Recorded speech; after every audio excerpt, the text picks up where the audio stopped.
Thank you, Anne. I would now like to introduce to you Chris A. Young, who is going to tell us a cautionary tale. Chase your dreams and lose everything.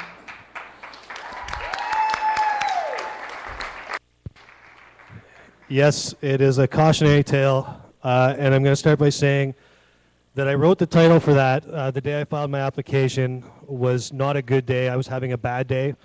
So this is about what happens when you vent in public, the dangers of venting in public, the backlash of venting in public. But first, because I know everybody's been sitting for so long, and this is the DJ in me that says, everybody stand up for 1 second. So I'm used to crowd control, it's what I do. Now turn to the person next to you, give them a high five. Big ol' high five.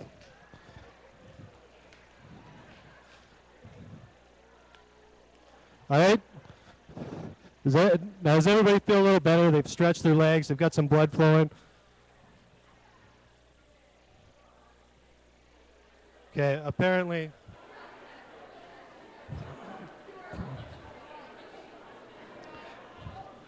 There, now that's a little better. Everybody's got some blood flowing. We're ready to listen. We're loose.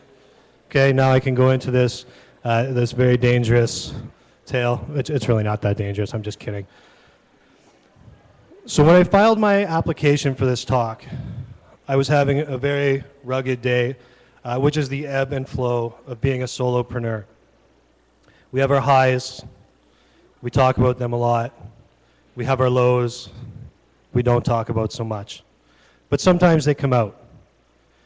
Often, though, what we do is we put on our public persona. And that's what I think a lot of people do on social media, on Twitter, on Facebook. They have a public persona. They're trying to build a business. They're trying to build a brand. So they're very conscious about what they say. They censor themselves. They filter themselves. They're very, very conscious that they don't say anything that's going to hurt their brand. What happens is eventually the public persona takes over, and we start to lose sight of who we really are. And when we lose who we really are, really what do we have left?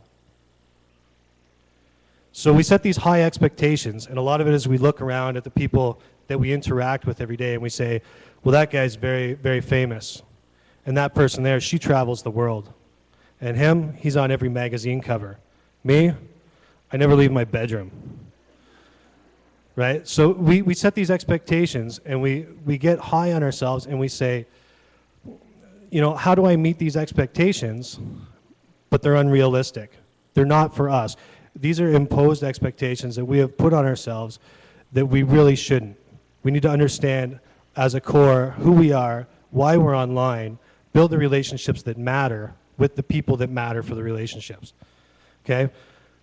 Now, I'm a husband and a father of 4, so naturally my conversation creeps into my family considerably. I had somebody DM me about 2 months ago now, and they said, Chris, I love all your business tweets, and your philosophies are great, but I could really do without all the family stuff. And this kind of irked me, but because I'm very concerned about my public profile and my personal brand and my persona, I didn't say a whole lot. I just kind of let it go. I said, hey, you know what? Just feel free to unfollow me. I'm okay with it, right? But the problem is, how much of that can we swallow, right? How much of this, our anger and the stuff we really need to get out and we really need to talk about, how much of that can we push down, right? We swallow it like a painkiller, right? We hope it'll get rid of it. Then we chase it with a bunch of antacids, hoping to keep it down. But it comes out eventually, and you say something, and it hurts your personal brand. And somebody says, oh, I'm going to unfollow that guy because he said something I don't agree with.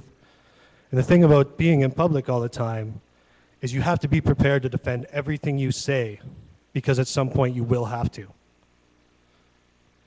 And I learned this the hard way. And it took me a long time. I had to do a lot of Facebook pruning. I made friends with everybody. And you know, just because we can reach the entire world from our computer doesn't mean we have to. You don't have to let everybody in. You need to be selective, and you need to pick and choose the relationships that are going to lift you up and not the ones that will tear you down, right?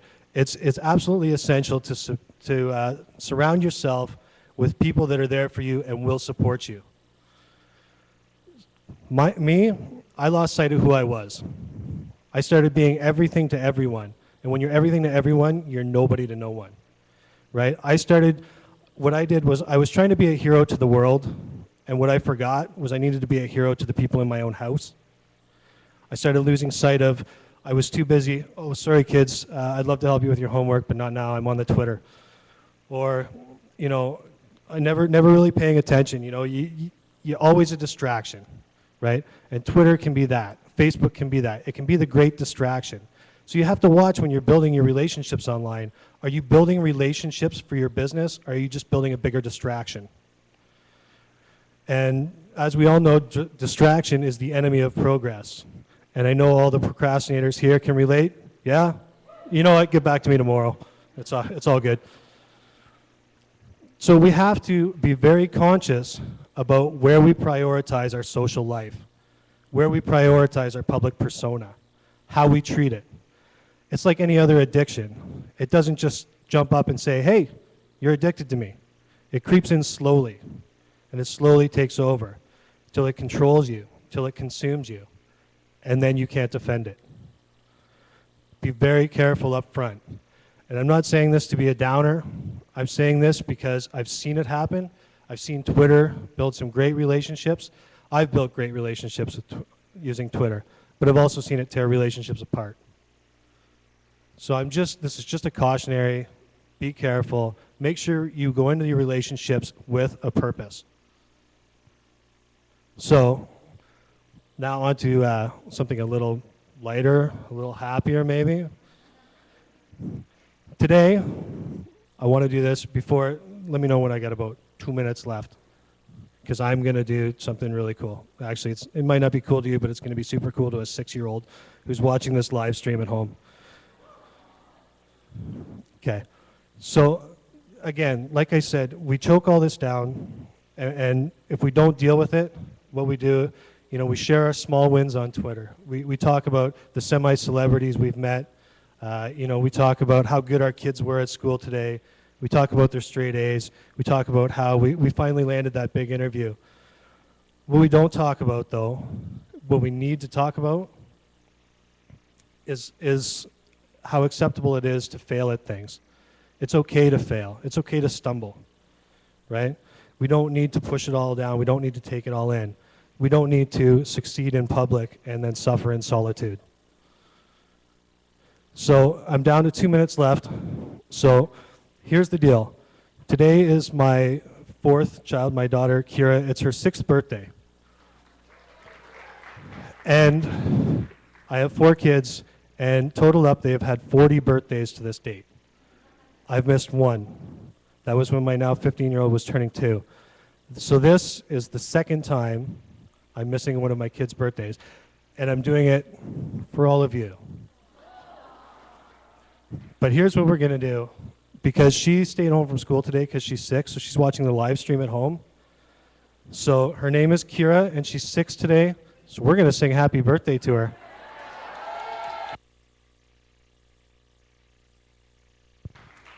Are you ready? Everybody has to join me because I am a horrible, horrible singer. Okay? Ready? 1, 2, 3. Happy birthday to you. Happy birthday to you. Happy birthday. Dear Kira. Happy birthday to you. Thank you, and thank you. Awesome. That wasn't bad, was it? That was awesome. That was fabulous. Thank you very much, Chris.